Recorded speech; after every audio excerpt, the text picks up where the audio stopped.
સખત અજ્ઞાન પુષ્ટિ માર્ગનું, ઠાકોરજી નહીં ઓળખવાનો. પછી કે છે જબરજસ્ત અજ્ઞાન. હવે આ બધા કોઈનું સામર્થ્ય નહીં કે દૂર કરે. દૂર કરવા જાય નહીં વાગે, સખત હોય એને અડવા જાય તોય વાગી જાય. તો કે રમત માત્રમાં વલ્લભે દૂર કરી નાખ્યો. આ વલ્લભનું સામર્થ્ય છે મારા વાલા, બાકી કોઈનું સામર્થ્ય નથી. ખરેખર પુષ્ટિ માર્ગમાં તો છે, પણ આવા વંચકો હોય કે આપણે તો મારે નથી કરાવવા બાપા, નથી કરાવવા. મેં તો બેન તારા ઘરે નથી આવવું, બેન બાપા તારા ઘરે વલ્લભને પધરાવવા નથી. અને આમ સાંભળે, અરે મારા વાલા, આપણે એમ થાય આ તો આઠે યામની સેવા આના ઘરે હશે. આનું મોઢું જો, આના હાવભાવ જો, આની બોડી લેંગ્વેજ જો. અરે વાહ મારા વાલા, મને તેમ થાય આવા વૈષ્ણવના દર્શન થઈ ગયા તો આપણો મેળ પડી ગયો. પણ ઈલાબેન તમે તો ભૂલ્યા. મારામાં સૌથી મોટી કોઈ ખામી હોય ને તો હું માણસે નથી ઓળખી શકતી. હું ઉપરથી બધા પ્રેમ કરીને આવું તો હું તો આમ ભગવદી માની લઉં. પછી જ્યારે વાતો થયા ત્યારે ખબર પડે, અરે યાર ઈલાબેન તો ભરાયા. પછી હું કહું કે મન કે વે જાને મેરે મન જગદીશ. આપણે તો લૌકિક વાતો કરી નથી, બધી અલૌકિક જ કરી છે. પણ ક્યારેક અફસોસ એ થાય પાત્ર વિના થઈ જાય. હવે પાત્ર વિના પીરસો એટલે નીચે ઢોળાય. તો અહીંયા વલ્લભ કેવા, આવા બધા સખ્ત લોકોને પણ પળ માત્રમાં રમતની અંદર આ જ્ઞાન દૂર કરે છે. તેવા અને દેવતાઓ પણ જેમના ચરણમાં પડે છે તેવા શ્રીમદ આચાર્ય ચરણ મહાપ્રભુજીની પ્રેમપૂર્વક સ્તુતિ કરું છું. દેવો પણ જેના જુઓ, મહાપ્રભુજી રામનું સ્વરૂપ ધારણ કરી શકે, પણ રામ મહાપ્રભુજીનું ન ધારણ કરી શકે. રણછોડરાયજીનું સ્વરૂપ મહાપ્રભુજી ધારણ કરી શકે, પણ રણછોડરાયજી મહાપ્રભુજીનું સ્વરૂપ ના ધારણ કરી શકે. ગુસાઈજીએ સ્પષ્ટ આજ્ઞા કરી છે, વસ્તુતઃ કૃષ્ણ. આ કૃષ્ણ જ છે, એમાં જ ભેદ સમજે ને અસુર માનવો.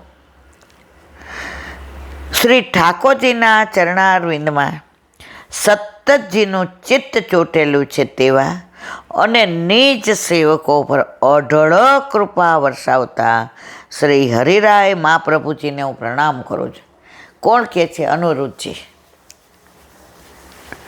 તુલસીની કંઠીથી સદા શોભતા, મુખે જેને સદા પ્રભુનું નામ છે તેવા ભગવદીઓને હું પ્રણામ કરું છું. વલ્લભ કુળ એવું કહે છે. જો આ પુસ્તકો ગ્રંથ પ્રમાણિત છે, કોઈ મારા ઘરની કપોળ કલ્પિત વાર્તાઓ નથી કરતી.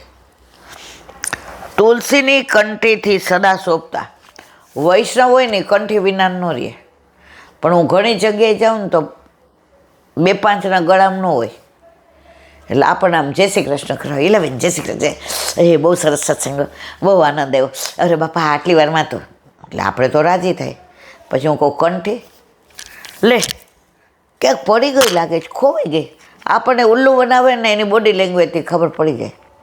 વળી કોક કે આ જુઓ ને બધે મને શિયાળામાં અળાયું થાય, બોલો એવી કંઠીની એલર્જી. મેં તો તુલસીજી એલર્જીને દૂર કરે મારા વાલા, એલર્જી કરે ને ઘણાય કે વાગે.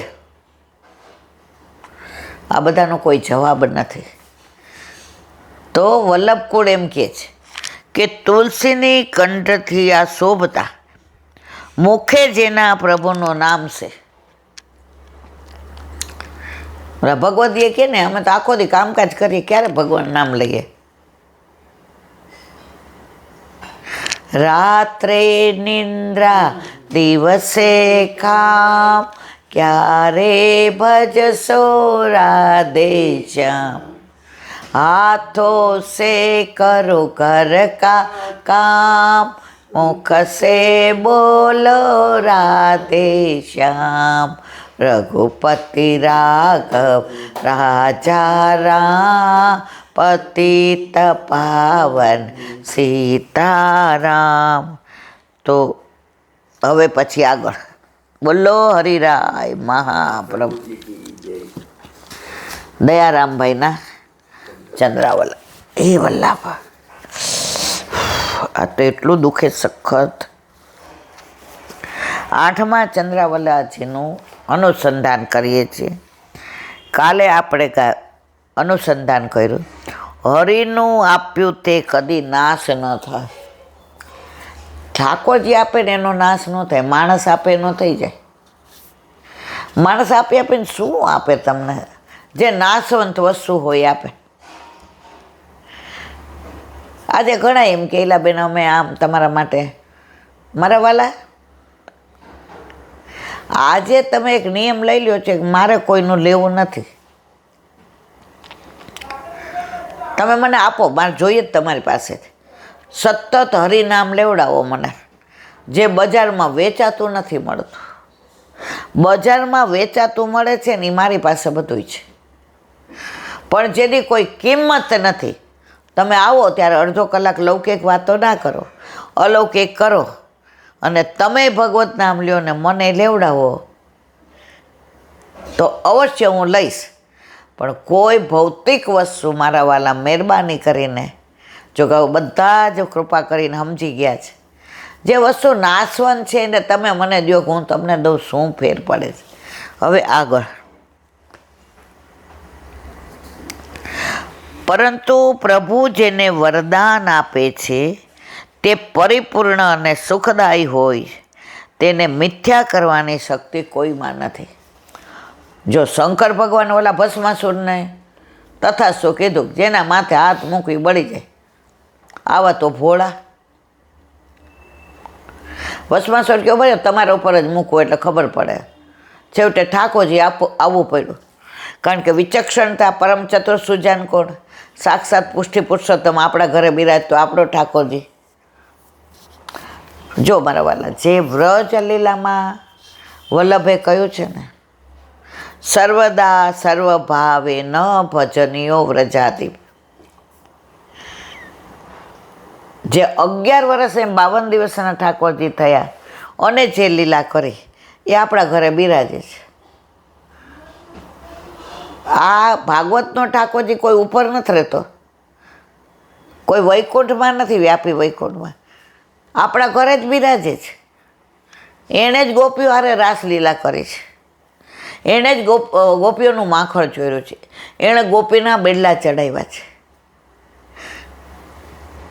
એણે દાન લીલા કરી છે, એણે હોરી લીલા, અને આપણી હારે અત્યારે ઘણી લીલા કરે છે. ઘણીવાર સવારે ક્યાંક લૌકિકમાં જવાનું હોય એટલે મનમાં એટલી વ્યથા થાય, અરે યાર ઠાકોરજીના ચરણ સ્પર્શ વિના, મળ્યા વિના, દંડવત કર્યા વિના મુખડા નિહાળો રે યશોદાના લાલા જાગ્યા, ફૂલડે વધાવો રે યશોદાના લાલા જાગ્યા, ચોખલીએ વધાવો રે મીરાબાઈ કહે છે ને, મુખડું મેં જોયું તારું, સર્વ જગત થયું ખારું, હવે હું તો બળભાગી રે, મોહન પ્યારા મુખડા માયા લાગી રે, મોહન પ્યારા. પણ ત્યાં પ્રભુ જેમ આપણને ઠાકોરજી વિના નથી હાલતું ને મારા વાલા, એમ જો ખરેખર આપણો સાચો ભાવ છે ને તો ઠાકોરજી નહીં આપણા વિના નથી હાલતો. એવો રસ્તો કાઢી દે કે સાપ મરે ને લાકડી ભાંગે ને, એક કાંકરે 2 પક્ષી મારે. આ મારો પુષ્ટિ પુરુષોત્તમ. પરંતુ પ્રભુ જેને વરદાન આપે છે તે પરિપૂર્ણ અને સુખદાયી હોય છે, તેને મિથ્યા કરવાની કોઈનામાં શક્તિ નથી. કારણ કે પ્રભુ માગવાથી આપતા નથી, પોતે તેનું ભલું શેમાં છે સમજીને આપે છે. આપણને શું ગમે છે એ નહીં આપે, આપણા માટે શું યોગ્ય છે એ આપશે. આપણે ના માગવાનું માગીએ ઠાકોરજી ન આપે. એટલે તો વલ્લભ કહ્યું છે, તને ખબર નહીં પડે તારે હું માગું, એના કરતાં ચૂપ રહે, માગીશ નહીં. તારે જે જોઈએ ને એને ખબર છે. ઓલું છોકરું રોતું હોય ને બધાય આમ ચાના રાખે, સાસુને, નણંદને, ઘરવાળાને, સસરા આવીને ખીજાય, આટલો રોવડાવો છો. આવે એની માં આવીને જુએ આને પેટમાં દુખતું લાગે છે, એટલે પોતે ધવડાવે ને તો બે ધાવણની શેર એની ડૂટીમાં નાખી દે. એટલે ઓલું પેટમાં ચોંકાવતી ઓછી થાય ને એટલે મા હામું જોઈને હસે. જો કોઈને ખબર નથી પડતી એને શું થાય છે, માને ખબર પડે ને તો પ્રભુ તો આપણી માં છે. માં બનીને આવ પ્રભુ, તારા ખોડે મારે રડવું છે, થયા એકઠા ખૂબ આંસુ, તારી પાસે રમવું છે. તો માને ખબર પડે, એણે માગ્યું, એણે કીધું મને પેટમાં દુખે છે, એ તો બોલતુંય નથી બિચારું, 3 મહિનાનું જ. તો આપણે એ 3 મહિનાના જેવા જ છીએ, ખબર જ નથી પડતી આપણે એમાં આનંદ આવે, શું ગમે છે. ઠાકોરજી કે પણ મને ખબર છે. ઓલી માં સમજી ગઈ કે આને પેટમાં દુખે છે, હવે તરત શું ધાવણની શેર નાખી દીધી. પિન્ટુ નાનો હતો ને ઘણી વાર ઓલા નવડા વવડા બેન આવે ને તો પિન્ટુ એવો કજીએ ચડે, તો હું હારો જોર જોરથી રહું, મારા દીકરાને કાંઈ થઈ ન જાય, જો ને એ લાલ લાલ થઈ ગયો છે. હવે આને શું કરવું? તો ઓલા બે ધાડ કરતા ખોળામાં દઈને 2 શેર નાખી દે, ઓલો રમવા માંડે. તો માને જે ખબર પડે ને એમાં આપણા પ્રભુને ખબર પડે ને કે આપણને શું જોઈએ છે અને આપણા શું હિતનું જ એ જ આપશે, વગર માગે. માગશો ને તો તમને ખબર પડશે. ઓલા રાજા જેવું, ઓલો રાજાનો એક સેનાપતિ હતો, તો નાનપણથી એની આ રીએ અને એટલા બધા રાજ જીતી લઈ આવે. તો રાણીને કે સાંભળો, આપણે એકને આ કોંવરી છે, આના જેવો માણા ન મળે, આને પરણાવી દઈએ. એટલે રાજે એનું, કોંવરી એના, અને આપણે હવે ઉંમર થઈ છે તો વનમાં જાય. અહીંયા ઓલા સેનાપતિને થાય, આટલા રાજ જીતીને આવ્યો, રાજાની વાહવા થઈ. પણ મારો બેટો રાજા કાંઈ સમજતો જ નથી. આજે તો માગી જ લઉં, જિંદગીભરની શાંતિ. આવ્યો રાજા પાસે, એ કે અમે તમને જ યાદ કરતા હતા. એ કે હું તમારી પાસે આવ્યો ને માગવા, કે પહેલાં તમે માગો. એટલે કે ના, તમારે જે રાજા કે કાંઈ વાંધો નહીં, તમે માગો પહેલાં, નાના છો ને.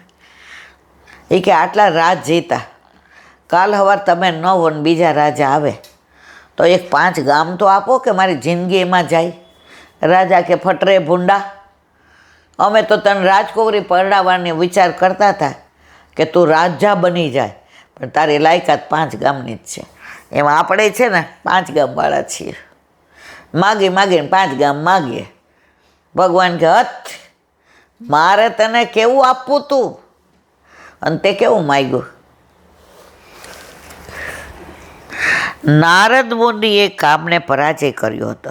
હવે તે બેફિકર ફરતા હતા કે હું તો નિષ્કામ છું. આવું સમજીને અભિમાનમાં આવી બ્રહ્માજી પાસે ગયા કે હું નિષ્કામ છું. ત્યારે બ્રહ્માજીએ કીધું, બડાઈ કરીશ નહીં, તું તો નારાયણ નારાયણનું ભજન કર, તેમાં જ તારું ભલું છે. નારદ મુનિ શિવજી પાસે ગયા.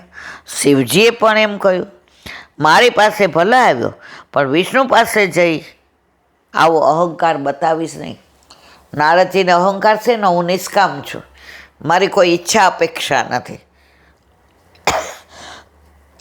બ્રહ્માજી અને શંકર ભગવાને કીધું, આવો અહંકાર અમારી પાસે ભલે બતાવે, પણ વિષ્ણુ પાસે બતાવીશ નહીં, ઠાકોરજી પાસે. પરંતુ નારદવાને વિષ્ણુ પાસે જઈને પણ એમ જ બોલ્યા. ત્યારે ભગવાન વિષ્ણુએ કહ્યું, વાહ નારદ મુનિ, તમારી શી વાત, તમે તો હવે ચાહો તે કરી શકો. પણ નારદ મુનિ સમજ્યા નહીં. પ્રભુએ ટોંટમાં કીધું, શું કીધું એ હવે કાલે. બોલો વલ્લભા.